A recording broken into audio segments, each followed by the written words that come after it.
Please touch the bone, but don't press over the bone, because the possibility of intracranial penetration is there. And we have to know another body landmarks. This is supratracheal, this is supraorbital, note. Supratracheal, supraorbital, infraorbital, and mental. This is very important because the nerves and arteries come from there. Usually supraorbital, infraorbital, and mental are in one line passing from the medial limbus. And another bony landmarks we have to note, the distance between the infraorbital margin and infraorbital foramen is about 1 centimeter in male and about 8 millimeter in female. And also we have to know the distance between the midline and infraorbital foramen. It's about 28 millimeter in male and 26 in female. So those bony landmarks are very, very important to know them. Now let's go to the muscles. The muscles are thin, flat muscles connecting to the dermis of the skin, innervated by the facial nerves. Facial nerve is the only motor nerve. It's innervated all our muscles of the face. All the muscles of the face innervated. We're talking the facial expression muscles innervated by facial nerve. On the upper part of the face, we have these muscles. We have the frontalis muscle, which elevate or raise the brow. And the only muscle we have in the upper part of the face, raise the brow, is frontalis. And we have corrugator supercilii, which is taking the brows inward and downwards. Procerus, the same action of corrugator supercilii. Orbicularis oris, it has consist of two parts. The outer parts called orbital part, which closing the eye, foci. And we have the palpebral part. The function of palpebral part is blinking and winking our eyes. In the middle part of the face, we have many muscles. We have ligament major and minor, which taking the corner of the mouth laterally and little bit upward.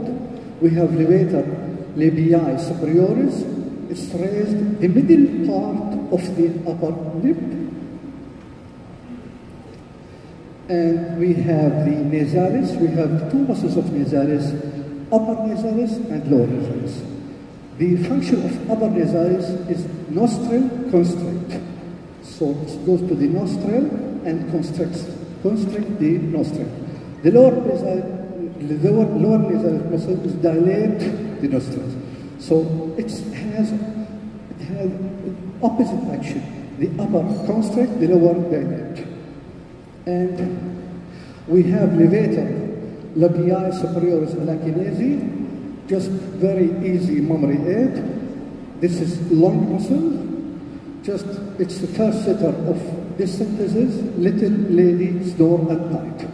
The function of this muscle, actually this muscle, it has two parts. The first part is called LAM, levator alacinesi, which is inserted on the wall of the nose. And second part inserted on the middle part of the upper lip, and it raised the middle part of the upper lip. And we have levator anguli oris, also laterally take the corner of the mouth a little bit up, and we have the depressor septinesi, which taking the septum of the nose down. So now for the nose, we have four muscles. We have the upper nasalis, depressor septinesi. Both are nostril constrict. In the middle we have lower nasalis and levator labii superioris alacinesi, which dilate the nostrils. So just to keep it in your mind, like a piece of lemon. Constrict, constrict, dilate, dilate. On the lower part of the neck we have orbicularis oris, closing the mouth. We have the depressor angularis oris, taking the corner of the mouth down. And we have the depressor labii inferioris, which avert the lower lip. and we have mentalis muscle, which consists of two heads, and it's taking the lower lip down. And we have a platysma. Platysma is a wide, flat muscle, partially taking the core of the mouth down, and it takes the skin of the jaw, the jaw or mandible down too. So we cover all muscles of the face, facial expression muscles. Why these muscles are important?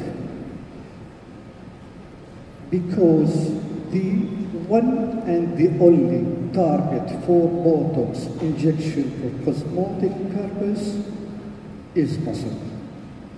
If you know the muscle very well, the function of the muscle, you will be a good injector for Botox. And the philosophy of the Botox injection is very easy, very easy. It consists of 4 words. The words are how much and where. Every day we ask ourselves this question: how much shall I inject and where should I inject?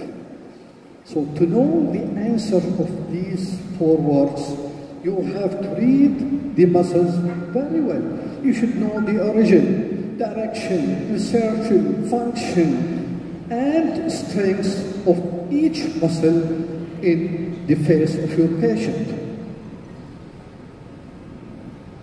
Let's go now to the nerves. We know that we have motor and we have sensory. Now, as I mentioned a while ago, that all facial expressions, muscles innervated by the facial nerve number 7, which is a facial nerve. So we move our muscles by the facial nerve, except one muscle. Who knows this muscle? The muscle is levator palpebris superioris muscle, which is very tiny and small muscle inserted on the upper part of inserted on the upper eyelid. So all the facial expression muscle innervated by facial nerve, except levator palpebris superioris muscle innervated by the oculomotor nerve. So the patient with facial palsy cannot close his eye, but he can open his eye very well because the oculomotor nerve is innervated the levator palpebris superioris muscle. And how about sensory? We feel with facial nerve number 5, trigeminal nerve. So we move by 7 and we feel by 5. And these are the branches of the trigeminal nerves. We have V1, V2, and V3. And facial nerve is important. It's very important. It has 5 branches. The branches are, just to keep it in your mind, to Zanzibar by motor car, temporal, zygomatic, buccal, mandibular, and cervical. Okay? And each branch of facial nerve innervated specific group of muscles. And these are the muscles innervate. You can take photo for this, please. I think this is important, and everyone should know each muscle innervated by which type of the branch of the facial nerve.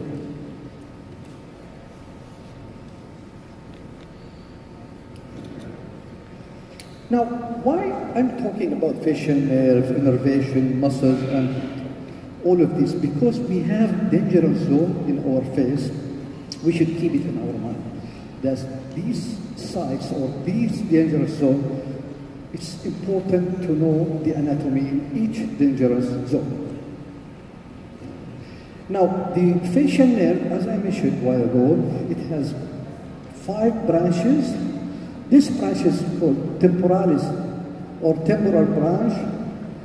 Just this is the site of the dangerous zone. You can draw a line 5 millimeter below the ear triggers, up to 2 centimeters above the lateral part or upper lateral part of the brow, then another line passing through the zygomatic. You know nowadays, cryolipolasis in the market, the liposuction, deoxycholic acid injection, just to show you what the difference between the marginal mandibular nerve involvement and platysmal involvement. Now, if you look at here, the patient there is having a symmetrical smile, but she cannot taking her lower lip down. So that's mean marginal mandibular nerve is injured. But lower patient, she has a symmetrical smile, but she can take the lower lip down. So mentalis and DLI is working there. So this is called pseudo-marginal mandibular nerve injury. One case reported from cryolipolasis, so those people doing cryolipolasis should stay away from this area because the nerves branches are there. And let's go now to the most important part, which is the vascular supply of the face. Okay, now the face is mainly supplied by two arteries, facial artery and superficial temporal artery. And these two arteries comes from external carotid artery. So external carotid artery gives the main supply of the face, superficial temporal artery and facial artery. And it supplies the whole face except the center of the forehead and the upper part of the nose, which is supplied by the ophthalmic artery. And ophthalmic artery is a branch of internal carotid artery. This is the facial artery. It goes into the face from deep fascia from here, then on the anterior border of masseter muscle is very tortuous. It gives submental, inferior labial, superior labial, lateral nasal, and the terminal branch called angular artery. So again, this is the facial artery, and this is published by Kim, I think 4 years ago, in 2014, dermatologic surgery, that we know that there's great variation of the muscles, nerves, blood supply. And Kim, he mentioned 4 types of facial artery: standard, detouring, alternative, and latent. Don't take photo, please, just to show you. والله شاطرة أنت دكتورة. Please don't take photo, okay? Otherwise, I'll stop. Okay, this is one patient, standard. This is detouring. This is alternative, and this is latent. Okay. The second artery supplying the face is the superficial temporal artery. Superficial temporal artery, as I mentioned, it's a branch of the external carotid artery. It comes from here, then at the level of the parotid gland, is separated to give anterior branch and posterior branch. Anterior branch called frontal, the posterior called parietal. In the glabella and forehead, we have 2 main arteries. We have supratracheal and supraorbital. So this is supratracheal and supraorbital. Just to keep it in your mind, from medial to lateral, 2. I am going 2. So supratracheal, supraorbital. Supratracheal, supraorbital. Supratracheal exactly on the level of medial canthal, vertical medial canthal line. It's sometimes 5 millimeter deviated left and right. And supraorbital is almost 1 centimeter lateral to the supratracheal artery. These both arteries are up to 2 centimeters above the supraorbital margin. It's located deeply, then it becomes superficial. So the injection in 2 centimeters above the supraorbital rim should be superficial, then more than 2 centimeters you can inject deep. The nose is very important. We have 2 arteries in the nose. We have the lateral nasal artery, which is a branch of facial artery and external carotid artery. And we have the upper artery called dorsal nasal artery. So nose, why nose is dangerous to be injected with filler? Because this is the main area of anastomosis of the external carotid artery and internal carotid artery. And as I mentioned, dorsal nasal artery is a part of the ophthalmic artery. And ophthalmic artery having ocular branches and orbital branches. The most important branch of ocular branch is central retinal artery. So this is why injection of filler in the nose area might induce blindness.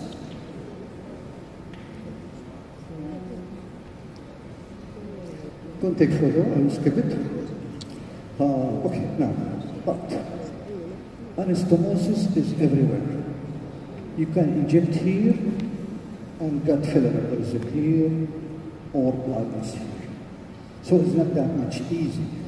So anastomosis, anastomosis, anastomosis. So it's really complicated. It's like, mental map.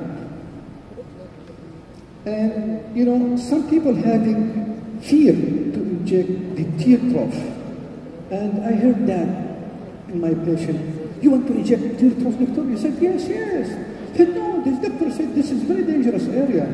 The possibility of blindness is very high.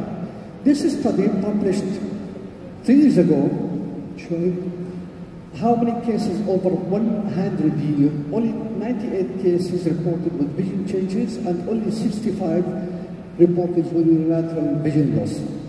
Most of the cases been injected with fat, not with filler.